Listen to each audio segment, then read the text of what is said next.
주인공을 토크 콘서트에 두 분을 모셨습니다. 원혜영 선생님, 유시춘 이사장님 두 분 모셨습니다. 서로 인사하세요. 안녕하세요. 그동안에는 많은 분들을 이렇게 모셔놓고 저희가 시니어 토크 콘서트를 했는데 이번에는 코로나19로 인해서 저희가 관중도 없이 온라인 형태로 진행을 하고요. 특히 소독도 하고 나름의 거리두기를 하면서 저희가 오늘 방송을 좀 진행을 해보도록 하겠습니다. 알고 계시고 친하게 지내신 지는 얼마나 되신 거예요? 그러면 젊은 시절부터? 60, 70년대 민주화 운동할 때부터 네. 같이 알고 지냈어요.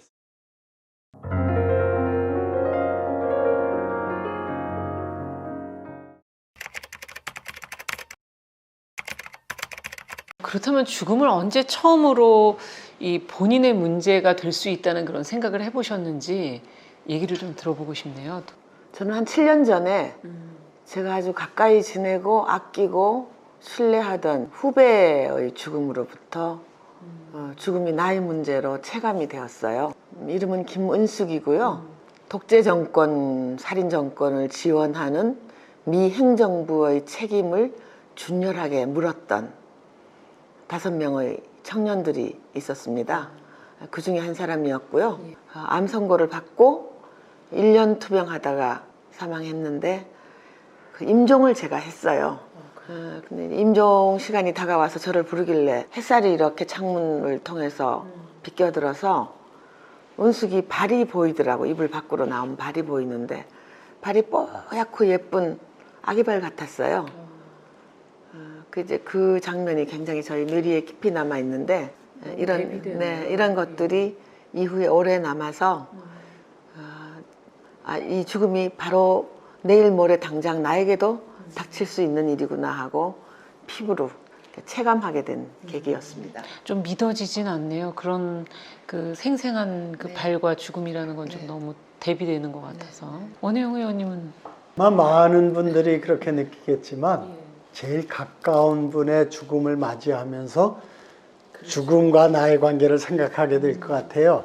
저의 경우도 한 10년 전에 어머니가 돌아가셨는데 안 돌아가실 것 같은 분이 돌아가셨다는 게 이걸 어떻게 받아들여야 할지 그래서 참 아주 어려웠어요. 그래서 그러다가 얼마 뒤에 그러니까 19대 국회가 막 시작될 때 국회 어떤 세미나에서 세브란스 김할머니 사건이 대법원 판결로 인해서 자기 결정권이죠. 무의미한 연명치료 내가 받지 않겠다 하는 것을 인정하게 됐는데도 법이 안 만들어지니까 모든 사람이 인공호흡기 작용이나 심폐소생술이나 이런 것들을 안 하려면 대법원까지 가야 되는 거예요.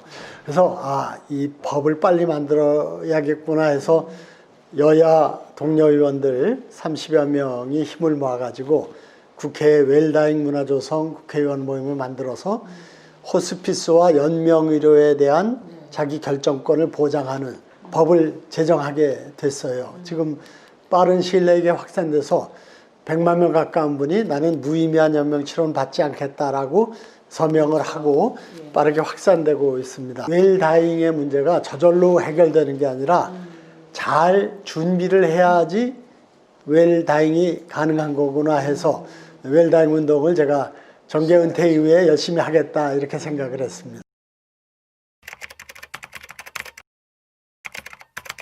지금 이 죽음을 향해 가는 길이라면 내가 되돌려보고 싶은 순간이 혹시 있으신지? 생각을 안 해봤습니다. 역시 가장 즐거운 일, 행복한 일 그런 일 아닐까요? 그렇죠. 네.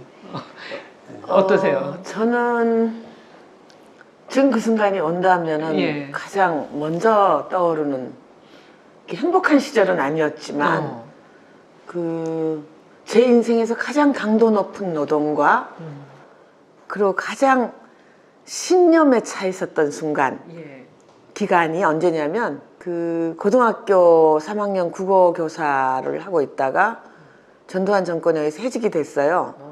그리고 이제 민주화 운동으로 직접적으로 이제 뛰어나와서 열심히 일하던 때인데 제가 이제 등단한 작가니까 뭐 그 당시 글을 쓰는 일들이요. 성명서를 쓴다든가 책자를 만든다든가 뭐 팜플렛을 만든다 이런 게 다 나한테 떨어져 왔어요.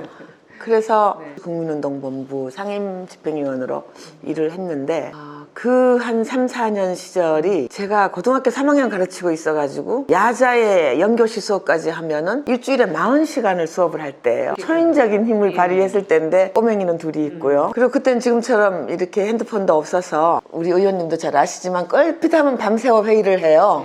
그것도 숨어서 도망다니면서 해야 되니까. 그러면 아이들이 밥을 먹었는지 잠을 자고 있는지 이런 게 조마조마하죠 늘. 그럼에도 불구하고 보다 더 화급한 일이 있기 때문에 뭐 사람을 고민해서 죽이는 그 대학생을 죽이는 그런 정권 하에서 어떻게 내 양심을 지키고 조금이라도 민주주의가 빨리 오는데 기여할 수 있을까 하는 치열한 고민을 하던 때인데 하루에 잠을 한 서너 시간밖에 못 잔 것 같아요. 뭐 누가 월급을 주는 것도 아니고 오히려 집회를 하거나 이러면 분담금을 내야 되고요. 그러나 뭐라 그럴까요? 그 몸 전체가 어떤 단단한 근육으로 이렇게 뭉쳐져 있는 듯한 경결한 느낌? 순결하고요. 뭐 나이 사익이 아무것도 없었으니까 그때가 제일 떠오를 것 같아요. 네. 그렇다면 원 선생님도 비슷하시죠, 뭐. 있으실 것 같은데요. 예, 그 젊었을 때 그게 다 아름다운 추억이라서 정말 기쁘게 생각을 합니다. 저는 비교적 이제 요즘 제가 스스로 이제 이 자랑스럽고 그런 일이 제가 이제 국회의원 그만두고 버스 타고 지하철 타고 주로 다니거든요. 그때 이제 이 휴대폰 지도에서 내가 기다리는 몇 번 버스 몇 분 뒤에 도착한다. 그거를 제가 20년 전에 부천시장 할 때 전국 최초로 세계 최초로 제가 개발했거든요. 제 가장 자랑스럽고 영광된 시절로 뭐 제가 국회의원 하는 게 주로 정치의 대부분이었고 중간에 부천시장을 2번 했는데 그때가 가장 아주 자랑스러운 시절 아닌가 이렇게 생각을 합니다. 네, 어떤 일을 또 추구하고 계시는지 또 할 계획을 갖고 계신지도 궁금한데요. 예. 저는 뭐 2아이 어머니이기도 하고 또 교사였기도 하고 지금은 또 EBS 이사장으로 일하고 있고 그런데 김희독립선언문 100주년 3.1운동 100주년 기념일이었는데 김희독립선언문에 보면은 그 뒤에 보면은 민족대표 33인의 이름이 쭉 나옵니다. 근데 거기 여성이 하나도 없어요. 그죠? 그러면 과연 유관순 열사가 그렇게 순국을 했는데 독립운동을 한 여성들이 아무도 없어서 33인 중에 여성이 아무도 없었을까요? 저는 아니라고 봅니다. 수많은 여성들이 독립운동을 알게 모르게 했고요. 대표적인 경우가 유관순 열사지요. 근데 기록이 남아있지 않아요. 그것은 여성들이 조직운동으로서 성장하지 못했고 또 누군가 기록도 하지 않았고 그리고 여성으로서의 대표성을 인정받지 못했고 그렇기 때문이라는 생각이 들어서 그 여성들의 삶을 좀 기록을 하고 싶습니다. 그래서 이 여성들의 이야기를 좀 제가 아는 한 그리고 조사해서 쓰고자 하는 거를 제 남아있는 과제라고 생각하고 하고 있습니다. 또 원 선생님한테 또 여쭤봐야죠. 저도 그 같은 문제에 관심을 갖고 있는데요. 친구의 이제 모친상인데 그 어머님의 초상과 그 어머니가 어떻게 살아왔는가를 리플렛의 사진과 글로 정리를 했어요. 조문보라는 걸 제가 처음 봤는데 고인이 어떤 분인지 모르니까 추모할 것도 없고 얘만 갖추고 또 간 사람들끼리 얘기하다가 오거든요.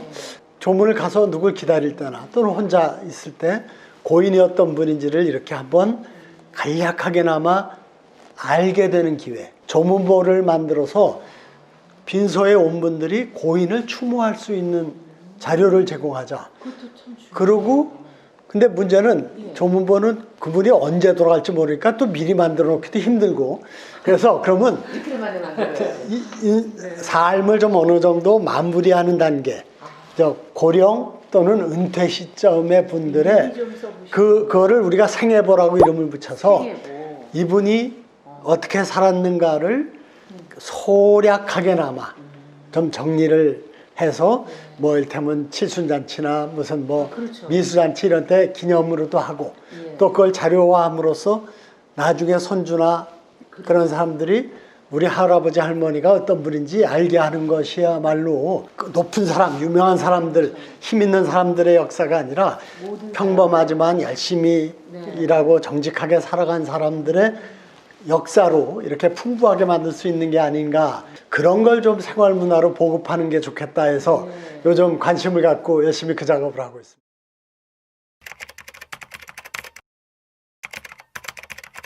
어떻게 설명을 해 주실 거고 우리가 이걸 어떻게 받아들여야 한다고 생각하시는지. 우리 사회가 죽음의 문제를 접하는 것을 좀 회피하는 그런 경향이 있다 하는 얘기가 충분히 일리가 있습니다만 또 다른 각도에서 생각해 볼 여지가 있는 게요. 2004년도에 국립암병원에서 암 환자들에게 여론조사를 했어요. 당신이 말기 암 환자가 됐을 때 그 말기 치료, 당신이 이제 한 달밖에 못 삽니다. 이걸 알려주길 원하느냐 아니냐고 했을 때 참 애매하네요, 정말. 96%가 나는 알려주기를 원한다라고 동의를 해요. 특이한 게 가족들에게 물어보면 76%만 알려주길 원한다고 현격한 차이가 납니다. 죽을 때를 알아야 내가 정리할 수 있고 그렇다고 굉장히 주체적으로 생각하는데 가족들이 그거 우리 어머니 아버지한테 알려줘봐야 괜히 마음고생만 더 하고 절망하시지 않겠냐. 지레 감싸고 가리는 거예요. 저는 이 문화가 이제는 좀 극복돼야 되는 거 아니냐. 이 자신의 의료 결정 누군가가 해줘야 되지 않습니까? 그 순간에 그 대리인을 이제 정해야 되는데 어떤 사람으로 생각을 하고 계시는지 이것도 생각을 해놔야 되는 거겠죠. 그렇죠. 막상 내가 건강이 나빠져서 의식이 없어서 쓰러지면 내 생각이 뭔지 모르니까 그렇기 때문에 이렇게 미리 내 뜻을 밝혀놓는 게 매우 중요하죠. 사전진료의향서도 마찬가지죠. 네. 어떤 사람을 지금 생각하고 계십니까, 원 선생님께서? 일반적으로는 부부가 같이 있으면 배우자를 정하지 않을까 싶습니다. 근데 또 배우자들은 거의 동년배니까 순서만 앞뒤가 있을지 모르지만 대충 얼마 안 남은 시간대에 그럴 수가 있어서 조금